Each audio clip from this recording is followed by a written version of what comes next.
सुनसान हवेली का रहस्य एक बार की बात है। एक छोटे से गांव में एक पुरानी हवेली खड़ी थी, जिसे लोग भूतिया हवेली कहते थे। हवेली के बारे में कई अजीब कहानियां थीं और कोई भी रात के समय वहां जाने की हिम्मत नहीं करता था।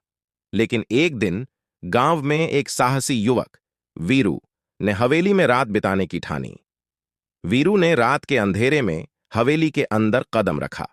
हवेली की खिड़कियां जर्जर थीं और दरवाजे करकट से भरे हुए थे।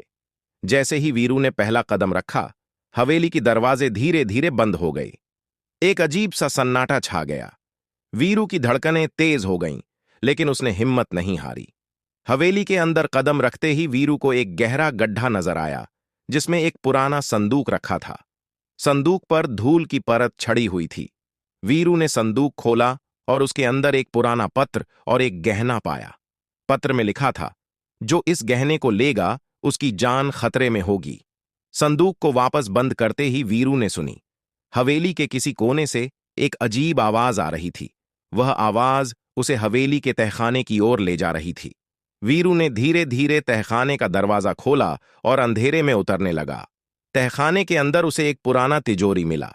जैसे ही उसने तिजोरी खोली, अंदर से एक चमकदार और खौफनाक प्रकाश बाहर आया। वीरू ने प्रकाश की ओर देखा और देखा कि उसमें एक भयानक चेहरा उभर रहा था। अचानक हवेली की दीवारें हिलने लगीं और दरवाजे खुद ब खुद बंद होने लगे। वीरू को समझ आ गया कि हवेली में कोई रहस्यमयी शक्ति है। उसने बिना देर किए तहखाने से बाहर निकलने की कोशिश की, लेकिन हर कदम पर उसे ऐसा महसूस हुआ कि कोई उसके पीछे है। बमुश्किल वीरू ने हवेली से बाहर निकलकर गांव में पहुंचा और सबको हवेली के बारे में सच बताया।